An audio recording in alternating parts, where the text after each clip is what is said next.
काय झालं त्या नाशिकच्या MNC मध्ये?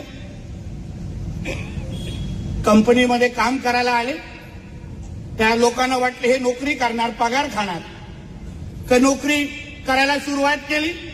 हळूहळू व्हॉट्सअप ग्रुप तयार केला, आमच्या हिंदू बहिणींना संपर्क करायला सुरू केला, एकेकीला चर्चा केली, व्हॉट्सअप ग्रुपमध्ये आणलं. मग तिला सांगायला लागलं की रे बाबा तू असं हिंदू अशा टिकल्या किंवा सिंदूर लावू नको, ते चांगलं दिसत नाही.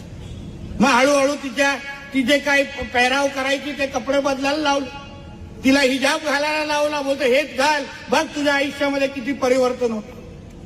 मग नंतर रमजान आला, त्या आमच्या बहिणीला रमजानसाठी एक महिन्यासाठी हे लोक उपोषण म्हणजे आपलं ते काय हे करायला लावायचं, रोजा काय त्यांचे रोजा काय खाजा काय असतं, रोजा करायला लावायचं. आणि मग विचार करा, ती जेव्हा नाही बोलायला लागली, कोणी विरोध केला, तर काही मुली आता गायब पण झालेल्या आहेत अशी माहिती पोलिसांकडे आहे. म्हणजे ह्यांचा धर्म स्वीकारला नाही, जिहाद स्वीकारला नाही, तर हे जिवंत पण ठेवत नाही, गायब करून टाकतात. हे ज्वलंत उदाहरण त्या नाशिकच्या निमित्ताने आलेलं आहे. अशाच लव जिहादच्या प्रकार नाही. म्हणजे या तर तुम्ही धर्म स्वीकारा, यात आम्ही तुम्हाला मारून टाकणार, हे स्पष्ट भूमिका त्या लोकांची सगळ्यांची आहे, स्पष्ट भूमिका.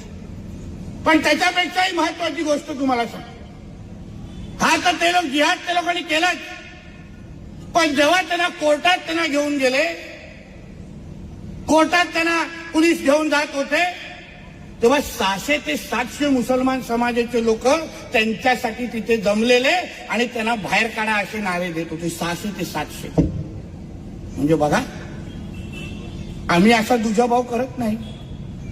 आम्ही आपल्या हिंदू धर्मामध्ये कोण चुकीचा करत असेल, कोण गालबोट लावत असेल, तर हिंदू म्हणून आपण कधी त्यांचं समर्थन करत नाहीत. ह्यालाच हिंदू धर्म आणि सनातन धर्म म्हणतात. हे हिंदू धर्म सनातन धर्म म्हणतात. आमच्याही सरकारने आम्हाला जे काही हिंदू मुसलमान करायचं टेप रेकॉर्डर आमच्या डोक्याला लावतात ना. आमच्या आदरणीय मुख्यमंत्र्यांनी त्या अशोक कराडच्या केसमध्ये तो हिंदू होता म्हणून काय त्याला काय चांगली ट्रीटमेंट दिली नाही. त्यांनी आमच्या हिंदू बहिणींचं आयुष्य खराब केलं. तो लवकरच नुसतं फटके काय, त्याला तर फाशीवर चढवले पाहिजे अशा पद्धतीची भूमिका आमच्या सगळ्या जणांची, फाशीवर चढवले पाहिजे. पण त्याला जेव्हा कोर्टात घेऊन जात होते, त्याला जेव्हा पोलीस पकडून घेऊन जात होते,